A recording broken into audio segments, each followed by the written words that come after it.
Welcome to Going Forward, where inspiring conversations with leaders and entrepreneurs shape tomorrow. Dive into the depths of their journeys, the hurdles they've overcome, and the insights they bring to the future. Let's get moving right here, right now on Going Forward. This episode of Going Forward is brought to you by Optmyzr, the award-winning PPC management tool trusted by advertisers worldwide. Need to save time and supercharge your ad performance? Optmyzr makes managing PPC campaigns on Google, Facebook, Amazon, and Microsoft easier than ever. With automation, smart insights, and powerful optimizations, you'll work smarter, not harder. Try it free for 14 days at optmyzr.com/go/VIP and take your ads to the next level. Oh man, Going Forward Nation, you guys have no idea how happy I am to talk to my next guest on the line. She probably thinks I'm just making this up. Sarah, I'm going to share a quick story. This is Sara Williams on the line, y'all. She needs no introduction. But Sarah, I'm going to tell people, like, I think the first time you and I met, we were in Miami. I kept messaging you because, like, we had followed one another on social, and I was like, I got to meet her. I got to meet her. And I think at one point you're like, I'm on the beach. And I was like, I'm waiting until she gets off this beach. And then, you know, finally, like, you ended up being inside the hotel. I think everyone congregated, and I went up to you, and I was like, I got this hug from you. And I told, and Paul, who was with me, he said, who's that? I was like, man, that's Sarah. I was like, that's Sarah, man. And I was like, man, I had to meet her. So Sarah, I thank you for giving us your most valuable asset. That's your time. And I want to tell these folks, you know, this legend, I got a living legend on the line with me today. That's Sarah. Tell you a little bit about her before anything else. She is mom more than anything else. Sarah's a highly respected trial lawyer and law professor, known for her authentic approach. If you watch any video or social media, Sarah will tell you exactly how it is. She doesn't hold anything back, and she'll do it with a smile. She's truly Southern now, and she's considered a resource to young lawyers and an inspiration for female attorneys across the country. We're going to talk about that today too. And she's also litigated a variety of cases across the state of Alabama, including premises liability, motor vehicle negligence, over 500 people across the country. You and your lovely firm, Alexander Shinara Attorneys, have represented. Ladies and gentlemen, give a round of applause to Miss Sara Williams. Sarah, thank you for being with us today. Thank you for having me. You say you like that intro? Yeah, I know. I always I hate bios. Yeah. I do. It's always awkward. Like, what do you do while someone's reading about you? Right. You just close your eyes and listen. I think that's what you do. Yeah. Right. You just close your eyes and listen. So, Sarah, you know, I'm glad that we got a chance to be able to talk today. And like I was saying in the bio, I wasn't making any of this stuff up. You're very well respected, right? And I want to talk about some of the things like personal and professional sides of what you do, and also some of the difficulties you've seen, because it's not always easy, you know, to come up at all. You know, I want to talk about the percentage of lawyers who are female, African American, and I feel like, Sarah, I could have that open conversation with you, and also talk about, you know, where law firms are going today and where young lawyers are going today. And I'm hoping that we can kick that off together. What do you think? Sounds good. Let's do it. Cool. One of the first things I wanted to ask you, Sarah, is like, I hear you in a lot of interviews, but I always wonder, like, you know, and I heard you say, like, if you weren't doing this, you don't know what the plan be. You said you would probably be an English lit person, but what brought you to say, I'm going to be an attorney? I grew up poor. It's hard. It's a hard thing to answer, because I think that people, you know, these days feel like they have to have like some like Batman origin story. Mm-hmm. Like, my origin story is like, I knew I didn't want to be poor. I knew that I have like a limited skill set in terms of I read books. I like to read a lot.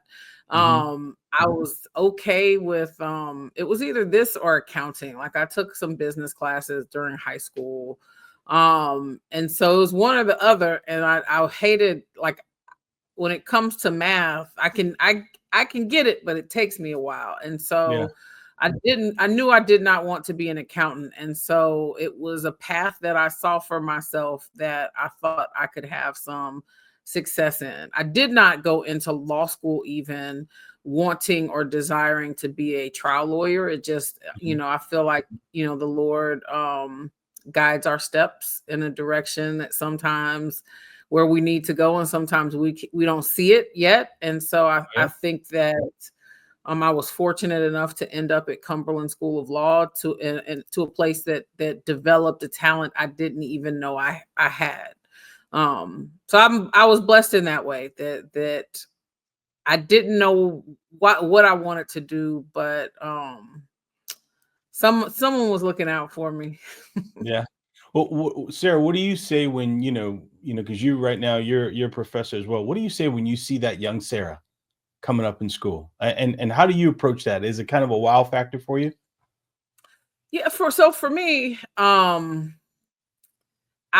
I've been teaching now for over 13 years, and I think that a lot of people go to law school not knowing what the industry is about, because most people know a lawyer, right? But you kind of get put in that direction, and so you do your research like I did, and you say, okay, big law is where the money is and where the steady jobs are, and most law schools,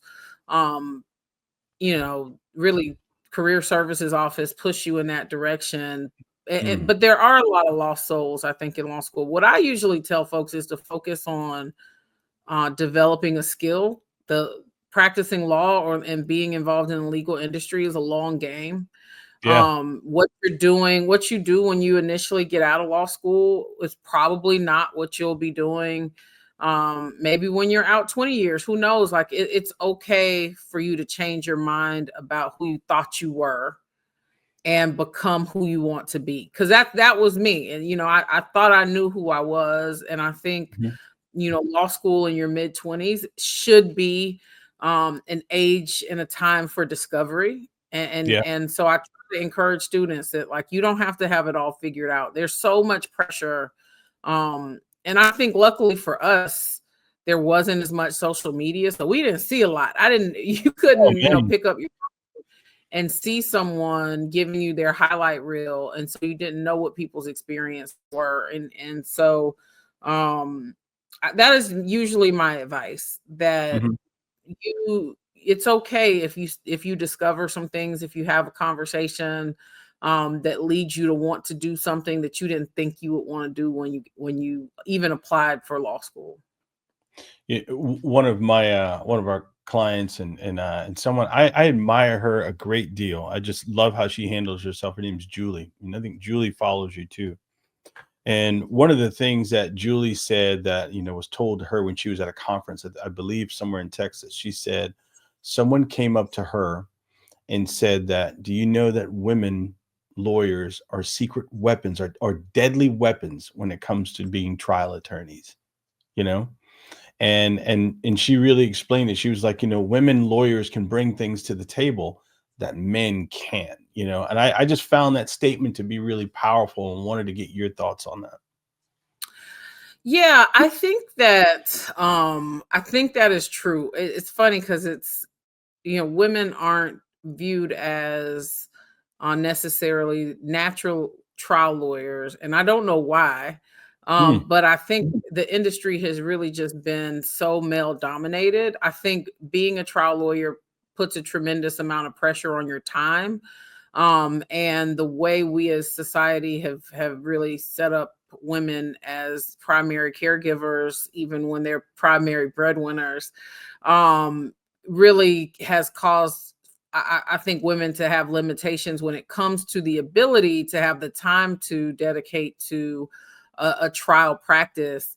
But, I believe every individual is, and this is what I tell my students, because I want to be like you. You don't want to be like me. You need to be like you, right? Yeah. You've got to figure out who you are. And I think when we're putting trial teams together, we need to look at our cases and say, who is the best person for this case, irrespective of what their gender identity is, right? But we tend to not do that. And so I think that women have been absent from kind of an industry. And so now it's like, oh, wait, women can bring X to the table. And it's like, I mean, not every woman, right? Because then that is typecasting as well, right? And then you're expected to be this super empathetic. They're like, hey, we're going to bring you in to take to do the grieving mother's direct examination. But if your personality doesn't align with being able to exude empathy,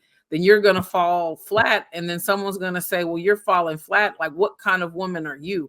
That's what I try to advocate us getting away from, right? Is that womanhood and personhood is individual, right? Like, I am a woman because I am a woman, and I can be a strong woman, or I can be a soft in my womanhood.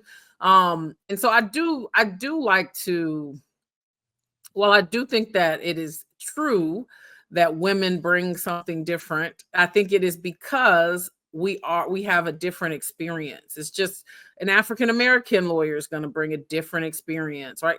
But everyone is going to bring a different experience. Yeah. And so I think that the key, though, is that women have traditionally been excluded from those roles. And so we haven't been able to fully develop our full spectrum of what we can do as trial lawyers. So if women have been excluded from that role, how do you invite them in? How do you invite more women in? Especially I think there's less than 10% of women, African-American women are trial attorneys or lawyers, but how do you invite more women in? So I think that it is a multifaceted problem. I think the problem is, one, obviously access to legal education, and two, access to the industry in and of itself. I think it's going to be interesting to see how the removal of DEI programs at some of these big law firms and the way they've handled that, how that shapes the next generation of law students, whether they're going to be as attracted. But I think a lot of Black law students are not looking to get into an industry. Plaintiffs work, most firms don't really pay much when you first start out. They want you to lateral in. There are a lot of barriers to entry. A lot of the jobs that you get as a plaintiff's lawyer come through networking. And so if you don't have the right networks, right, then you don't have access to those jobs. I do believe that AAJ is really pushing to open that up and to provide more access to firms to meet law students and to provide more access to students to mingle and network with law firms. But I think the other issue is societal, in that the pressures of having a trial practice, which, a lot of your trial practice is taking depositions, attending hearings. If you're, in trial, it's not necessarily a 9 to 5. It's not a 9 to 5. I've got a deposition in a couple of weeks of a doctor, and he won't even start until 4 p.m. Eastern Standard Time. But then the next day I've got a mediation, right? So I've got to drive back from Chattanooga at probably 8 o'clock at night or 9 o'clock at night, or get up at 5 in the morning and try to make my mediation at 9. And so if you have a family, then the life of a trial lawyer, I think, can be a barrier to entry. And so you're choosing between, how do I handle my familial, responsibilities? Yeah. And I don't think that it's interesting. I think that for years and years, women have been, we've been trying to reverse the socialization and ask for more and get into these industries. But I don't think that we have been socializing men, or really even our families and our societal structures, to look at the role women play in their families differently. Like, I think you'll be hard pressed to find a man. I still have male friends who, like, if their wife is in trial, she's got to record like a video for them of like what the kids need the next day, or they can't put a matching outfit on their kid, but they can quote to you who won the Super Bowl and was an MVP in 1992. And so I think there's a cultural shift that has to occur as well, so that we are able to balance, to the extent you can balance your responsibilities both at work and at home. Yeah, and I think it's, I wonder if it's kind of discouraging that some, women lawyers about, growing families, because, when they begin to have children and have families, it's normally her career that's more, not paused, but a little slowed. And the husband can go back to work, but someone has to stay home with the baby and nurture the baby. And it's not the majority of the time, it's the female. I mean, there's a lot of different situations out there, but it seems like, the female sacrifices more than the male attorney does. Yeah, I mean, that's the expectation. And it's a tough conversation. I was having dinner with a couple of my former law students last night, and we were talking about that. Like, how do you balance between, like, if you're marrying someone who also has a career, how do you go about balancing that? I don't have the answers. My husband is an electrician. We made the decision when I joined Alex's firm. Like, I reading the tea leaves, felt that if I had more time at the office and with Alex and networking with the lawyers here at the firm, that would be the best result for our family. And it turned out that way, but it's not easy for I think for men who have been raised, especially in the South.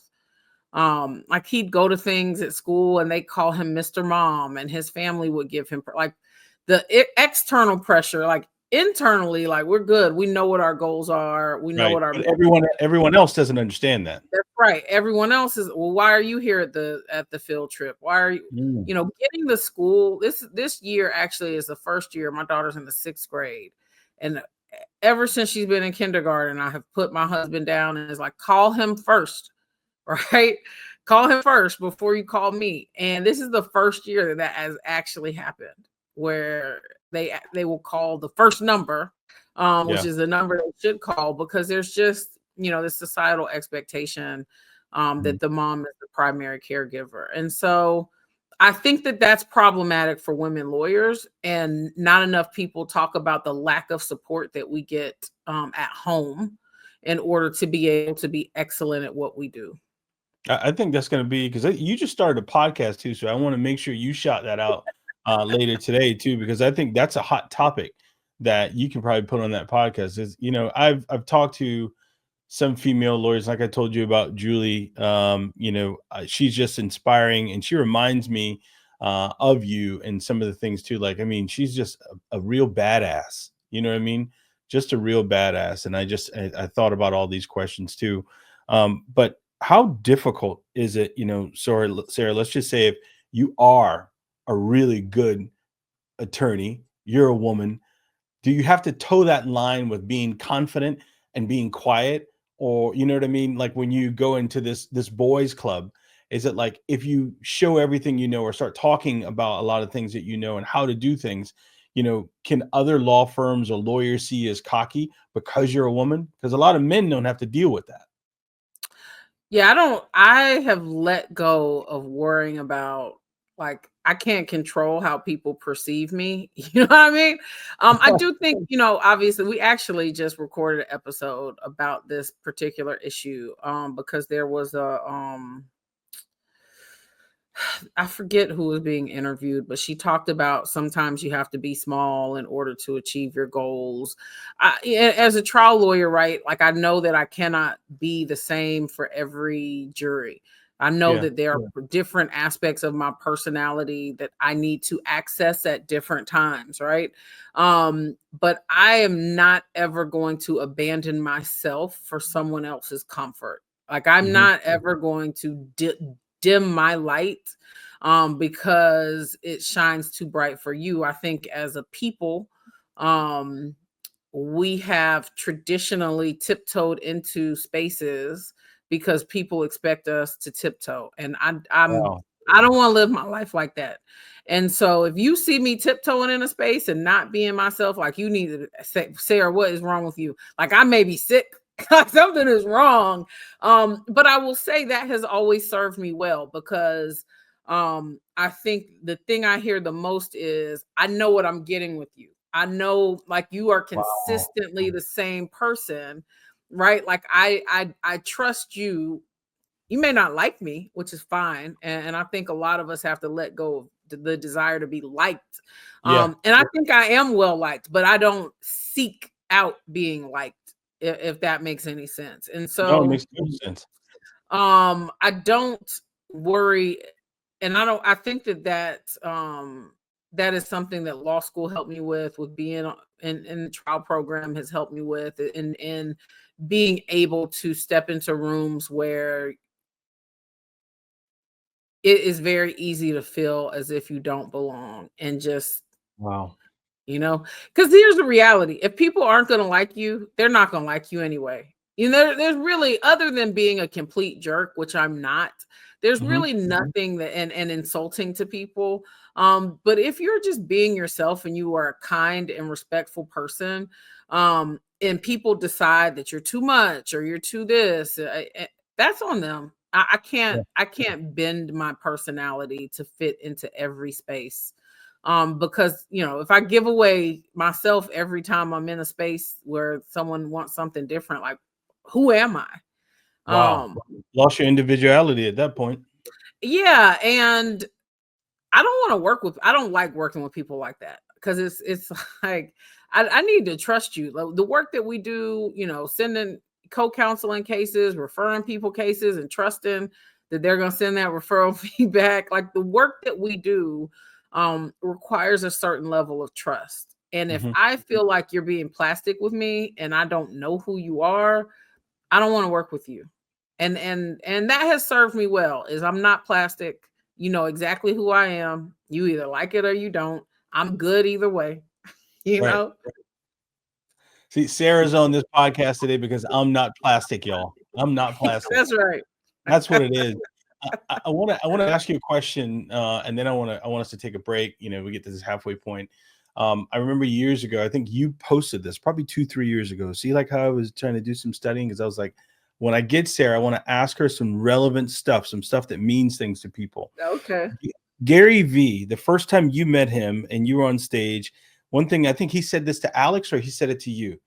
He said to push you, to start making you stand out there and you start going out there. Because I think at the time, I don't think you were out speaking and doing events. But Sarah, that takes a hell of a lot of confidence. One, how did you receive that?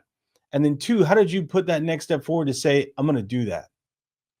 Yeah, we were at a Crisp. It was at one of Crisp's earlier conferences, and they did those like individual meet and greets for Crispx. And so he's in the room.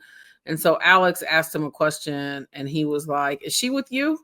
And he's like, "Yeah." He's like, she's the only one that looks like her in this room, right? Like, you've got this beautiful woman who doesn't look like everyone else in this room. And I'm assuming if she's in this room, that she's a badass, right? And so I don't understand, like, she needs, like, I'm sure your face is plastered everywhere, but maybe you need to put her out there. And so then, of course, Alex was like, "Yeah, that's what we should do." I wasn't, it took a year, because I remember running into Gary V the next year and saying and telling him that we had taken his advice. But it took a year, because it wasn't what I thought of for myself, because I was still trying to maintain I'm a trial lawyer, even though I work at an advertising firm. I'm not an advertiser. You know what I mean? Right. It took some mindset work to get over that hump. For Gary to make that comment and kind of, like, I guess, pluck the petal off the flower, if you will.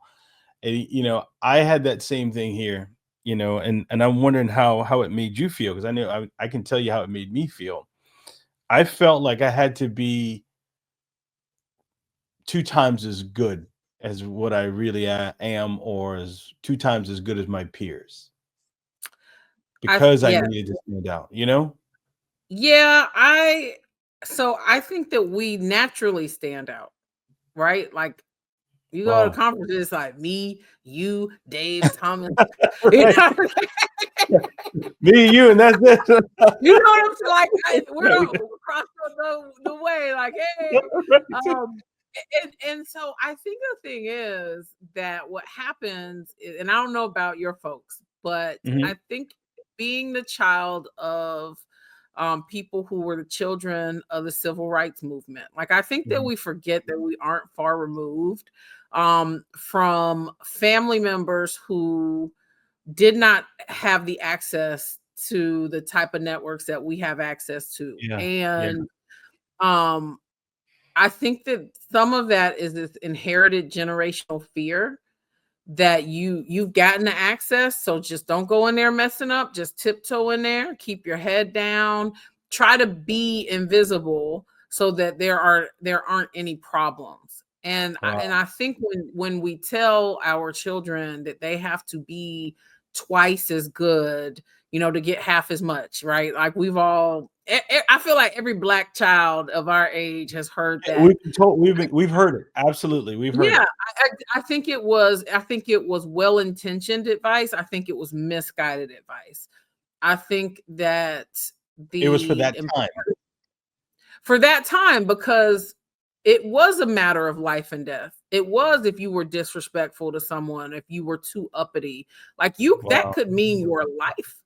Right. Like I Wow. know I have family members. We go to family reunions and they sit around and they talk about, family members who were lynched for, winking at somebody. You know what I mean? And so I Yeah. think that trauma has created this, like we don't feel safe when you are in these networks. And we want you to make sure that you understand that you are not safe. And I think we have to shed some of that.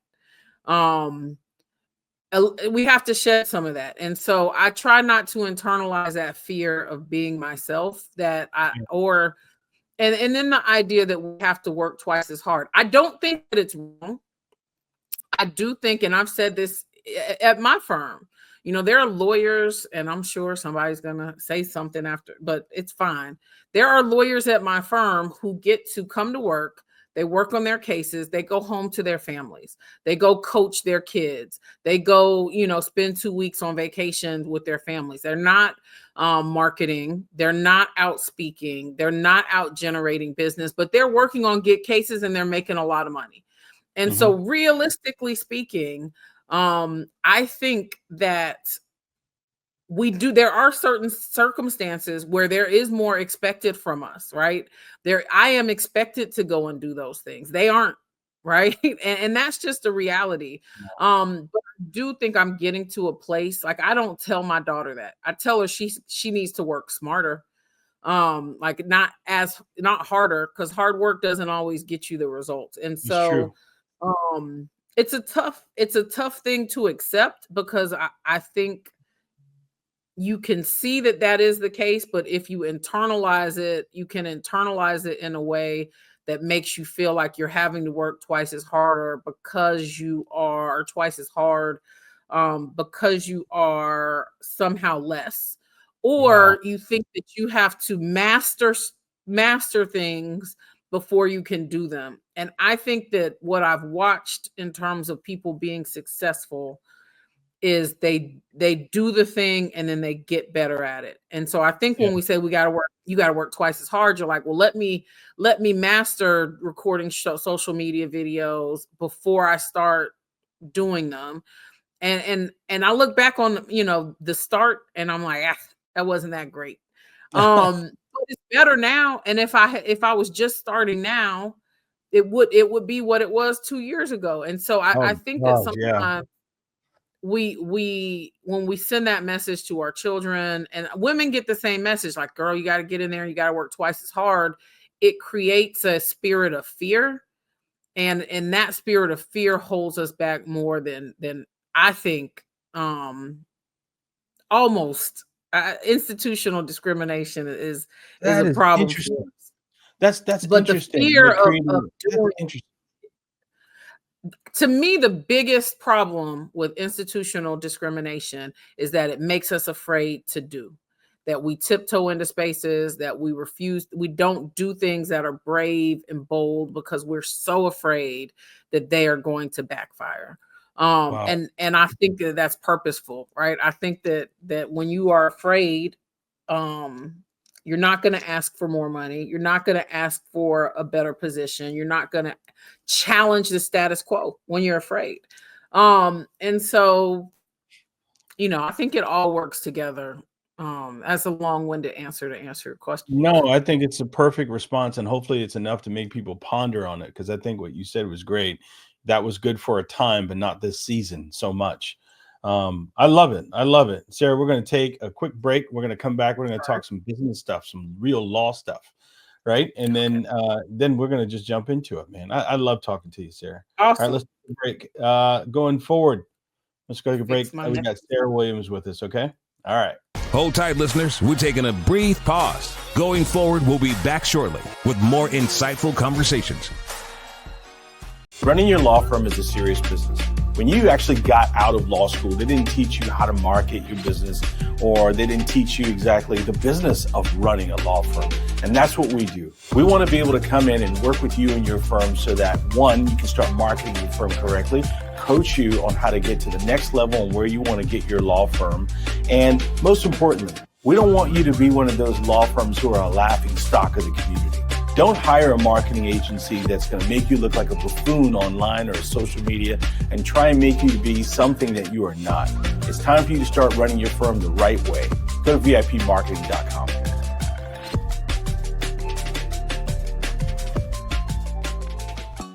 If your company feels like chaos and finding anything is like solving a mystery, get Trainual, the app that turns all your scattered company knowledge into an organized playbook, where every employee question has an answer, just a simple search away.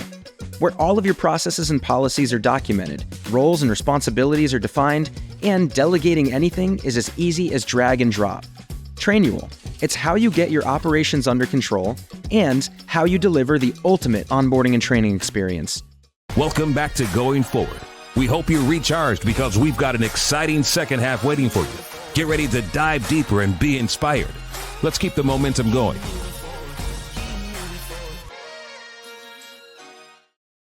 I want to welcome all of you back to the second half of Going Forward. I'm with my guest, Miss Sara Williams, and boy, she gave me some answers, some things to really ponder on. Sara, I might have to go back and listen to this and be like, what did she say again? So, Sara is a trial attorney at Shannara Attorneys in Mobile. Is it Mobile? You guys are Birmingham, Alabama. And if you drive through Alabama, you'll see a bunch of billboards saying, "Call me Alabama." That's right. Sara, question for you. You talked about like you're coming up and, going through school and all. Did you ever think like your career would be where it is right now? No, I did not. That's a good answer. I didn't think it would be where it is right now 10 years ago either. I think life, one thing that I think I've done well is pivoted in the direction where I didn't expect to go, but was willing to explore. What you and I talked about this earlier before we started recording. We started talking about law school, people getting pumped out of law school now. I mean, what are some of the things that you find interesting that's happening in law now and just the law community? Because you're going to these conferences too. You're seeing different things, and I'm sure you're like, man, I didn't see that 5 years ago or 10 years ago. Yeah, it's interesting. I think there is, obviously so much of our society has moved to they want to see you. You got to be more visible. People aren't sitting around the town square trying to figure out who the best lawyers are. And so I think that there's been an interesting shift in who the firms that are marketing now, visibly marketing, who didn't years ago. Everybody's the greatest lawyer ever, which is, which is great. I do think it's probably tough for the public to figure that out.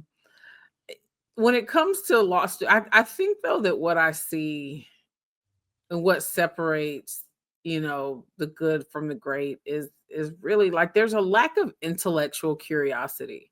Man, Like that's I a feel like question. I go to conferences and I'm actually going to go into a phase where like I've been in a speaking, but I love to learn. Hmm. And I think that's the thing I love about the law is that I'm constantly learning. Like every day I learn something new. And so when you're on the speaking circuit, like you really don't get the opportunity to just sit and listen to people and learn new things. And so I really am probably going to take a year where I'm actually attending and taking notes and get back into a student kind of phase for my life. But I think that I see less of that. Like you see a lot more of a focus on networking, which is important. Hmm. But there's a lot more going on in the hallway and a Oh lot yeah. more, the parties and the concerts and the and it's like, hey, what I'm coming here to learn something. Like I Yeah. paid I left my family for this, yeah. Yeah. And so Oh yeah. that's been an interesting shift to me. But I also think that there are on the other end, there are some conferences you can attend that you really learn a lot and dig into. And so that I think has been great. I do think that the lack of intellectual curiosity is rampant. I see that Hmm. a lot with my students. Everybody just they want the grade. They want the grade. They want a formula. If I write it this way, does that equal an A? If I Mm. say it this way, like tell me how to say it for you that will result in me having an A. It's like, I mean, Wow. They you don't gotta want say to it dig the way deep. you're gonna say it, and then I'll give you direction. Yeah. Yeah, but that does that give you any fear for the future when you have people who are less, you know, uh, less curious intellectually? Um, it doesn't Because it's give me almost fear for the future because most of them are becoming defense lawyers. because I mean, like it's almost like the same thing is being done with doctors too. I remember I was talking to a doctor and he's since retired. Went into private practice. Not affiliated with hospitals and all that stuff now. And the one thing he was saying was like, there's so many young doctors coming up. He's like, there's so many young doctors coming up, and he's kind of saying the same thing that you said. It's like, the curiosity's not there like the way it used to be. And in the end, you have to think, in his case, he's dealing with patients, but in a lawyer's case, they're going to have clients and cases. And what happens to that client or case down the road when they're dealing with this new age of lawyers who don't have that intellectual curiosity like you spoke of?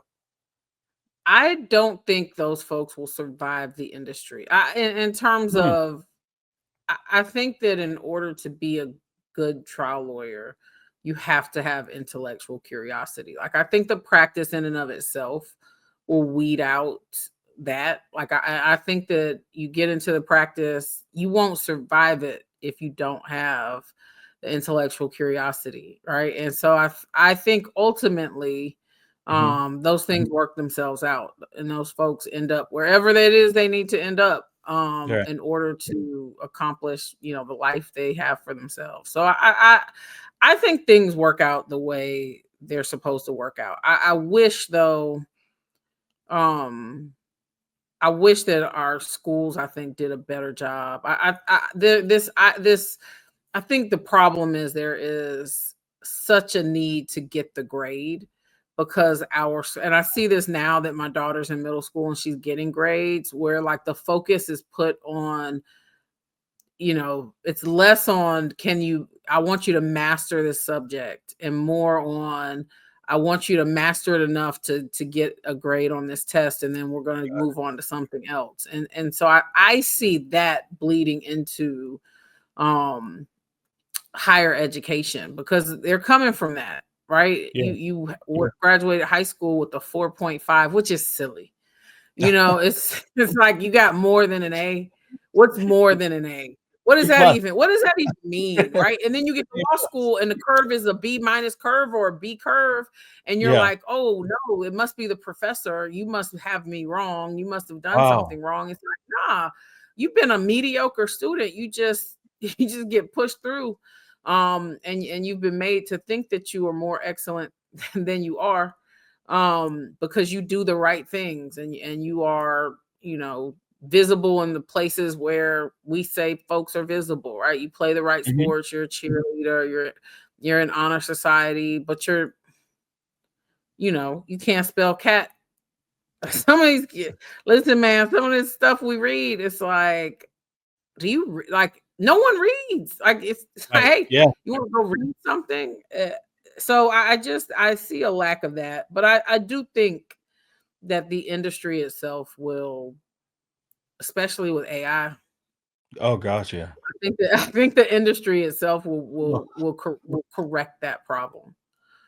Do you find it like, especially like you talked about some of those intellectual curiosity, some of it missing? Do you find like do you feel like you have a duty to kind of mentor some of these people? No. Listen. Let me tell you. And here's why. I love it. I realize that a lot of people just want to get the thing, they want to accomplish the thing and move on. And so if you don't care enough to ask the question, I have a limited time resources, right? Like, I'm not going to beg you to make you better. If you come to me and you say, look, I know this, I have this deficiency, what can I do to figure this problem out? I'm all in. But like, and that's part of the problem is what I've recognized is there's a lack of maturity as well, because parents are overbearing and they figure a lot of things out. And I recognize that I used to do this a lot for my child. It's like, oh no, you got to let them figure this stuff out. And I'm not going to tell you that you need to come and see me to help you figure it out. Wow. So no, I don't feel responsible. I love that answer, by the way. No, I love that. Oh. So, you talked about like good lawyer, great lawyer. I mean, how do people know? Because those people sitting on the couch, they're confused. You don't have like, let's just say someone isn't a frequent flyer and they haven't used a personal injury attorney twice or 3 times in their life. The average person just doesn't know. So what things should they look for when they are choosing an attorney? And I say this because, Sara, people confuse the frequency with like, that's a great firm. I hear them, I see them a lot. They're a great firm, or they're going to treat me right. But how should people look for an attorney? If a family member came to you and said, Sara, and they're out of state, and they say, how do I know, Sara, if this is a good lawyer? Man, I do think it's tough, because I'll tell you this, there are some folks in this industry, having been on the speaking circuit and then having worked cases with some people that I think this industry upholds as great, who just have great networks, and those networks have allowed them to get great cases, and then they have figured some stuff out, and some of these cases that you resolve, like, you better resolve it for that. Right. And so it's tough, because I think that in part people will rely on, hey, I'm at my country club or whatever, or my who you tell me who the good lawyers are. And who we say are the good lawyers are really sometimes people who are just the well-connected lawyers. And so how do you and so it's interesting, because I think the complaint is always, oh, the advertising lawyers who are just on your phone and on your TV and on the radio and on the buses, they're not really necessarily good lawyers, because they don't have these reputations. But what I've learned in being at the table is that some of these folks who do have those reputations, who are in the, who do network in the way that we deem acceptable, they don't know much either. You sit there and try to discuss hearsay with them, and they can't analyze a hearsay issue. And so I think that the thing is, you just have to sit down and meet with folks. One of the things that I love when my clients say to me, and it's one reason why I try to be visible and vulnerable and talk a lot on social media, is they will say, you are exactly what I see, right? Like I expected that, maybe that's not who you really are. And so I think you have to find people who are aligned with, who you are, who you feel comfortable with. Call people and hop on a Zoom with them or meet them in person. If they won't meet with you in some form or fashion, that's probably a red flag. If you can never talk to them, that's probably a red flag. But I'll say there are some cases that if you get rear-ended and you got to go to physical therapy for 6 weeks, there are some firms that are considered, these blue blood firms, that they may not handle your case efficiently because they don't have the processes in place to to handle it efficiently. Yeah. So it just depends, I think, on your need. And it's always good to talk to other lawyers who are going to shoot you straight. But I do think that this like dialogue that we have, that's constantly ongoing about, marketing lawyers versus lawyers who don't market, who's a good lawyer versus who's not, what are their results? What kinds of cases have they handled? Who has trial lawyers with it? Like, are they trying cases? What kinds of cases have they handled? I think, doing your research, and not just, you hear these big numbers being thrown out and you're like, okay, most people are like, who's going to get me the most money? Right. And so I think that is not the way you want to approach finding a lawyer for your case. It's not who's going to get me the most money. It should probably be who is most aligned. Because a lot of these folks, these lawyers that people are hiring, are also then going in the ballot box and voting against the interests of the people who they're representing, which I've never understood. I think that it's multifaceted. You got to just do what's right for you. I don't have the answer to that, but I have gotten to the place where and we don't talk about enough that this industry upholds people who are not necessarily great trial lawyers. Like Mo Levine, who wrote a fantastic book, says he always asks, how do you get $1 million verdict? He's like, you get $1 million case. And we don't talk enough about the fact that sometimes the access to those cases and those networks has allowed certain people to build certain reputations.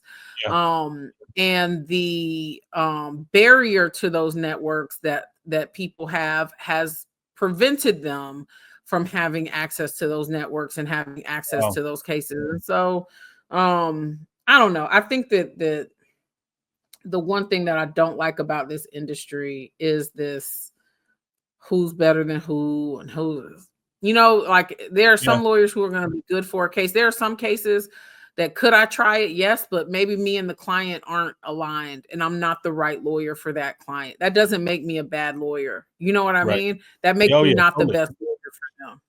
No, and I totally get it. Yeah.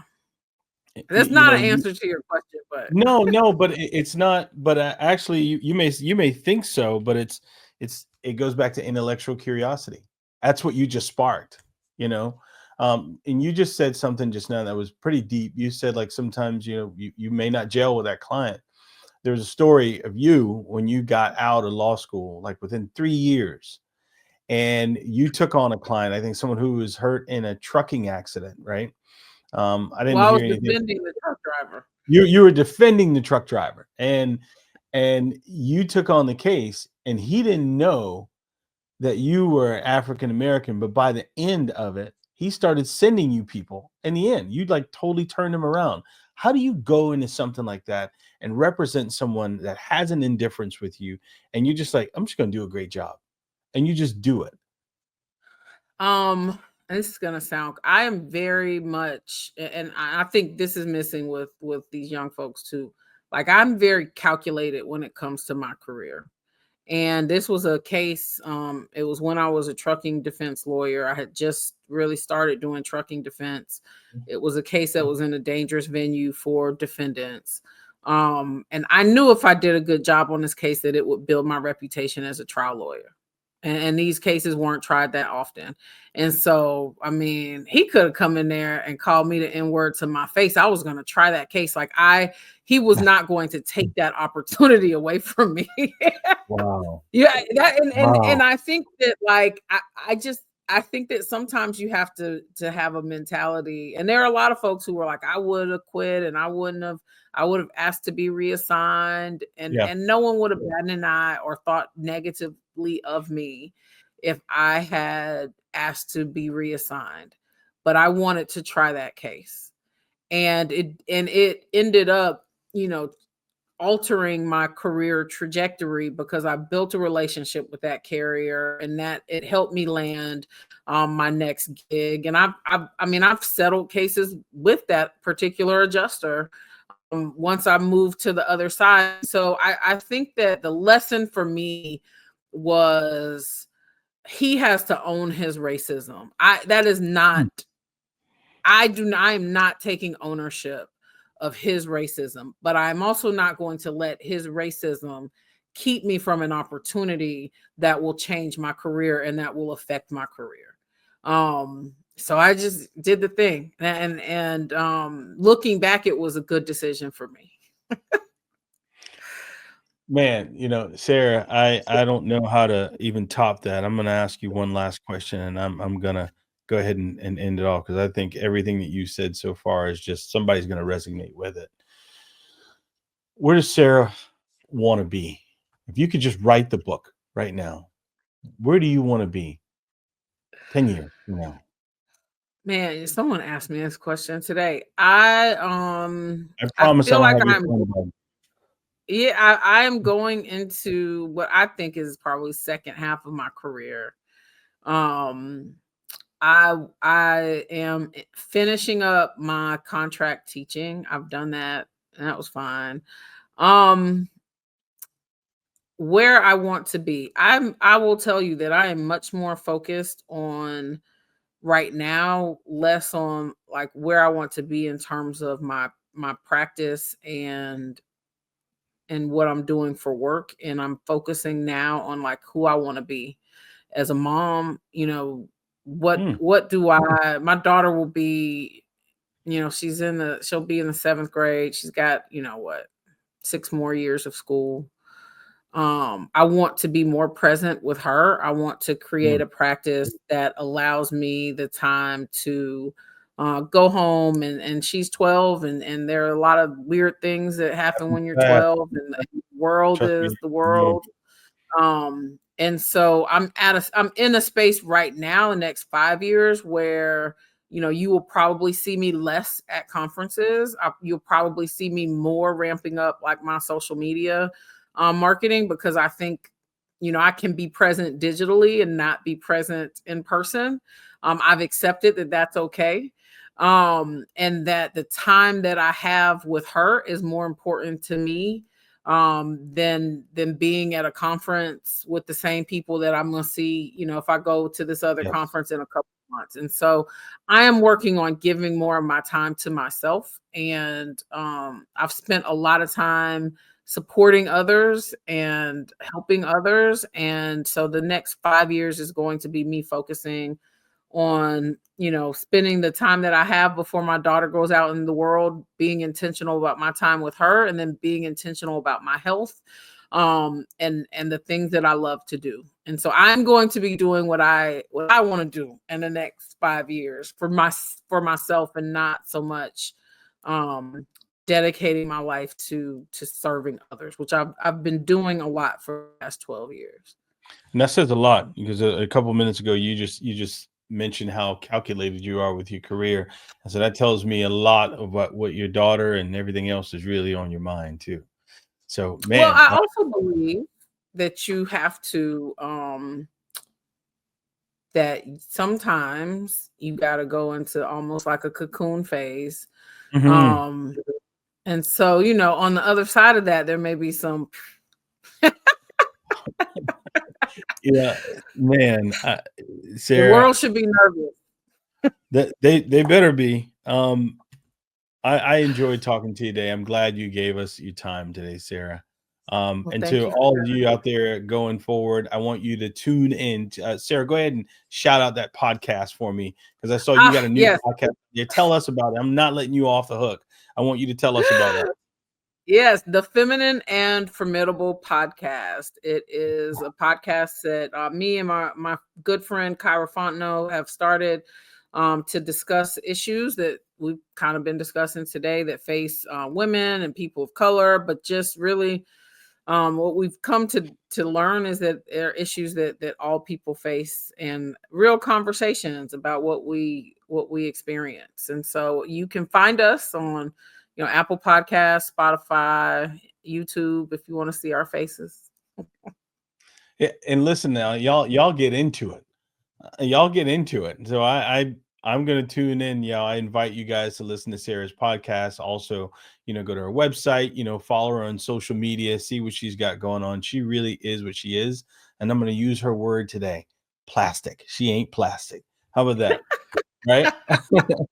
So going forward, Nation, thank you for giving us your most valuable asset, which is your time. I want to thank our guest, Ms. Sara Williams. Sarah, make sure you hold the line, and we're going to do an outro. Thank you guys so much. And until then, let's do this last break. How about that? If you enjoyed today's episode, please take a moment to rate our podcast and share it with a friend. Every share, every comment, every rating propels us forward. For more content, insights, and updates, visit ericelliott.com. Remember, your journey, your story is what keeps us going forward. Until next time.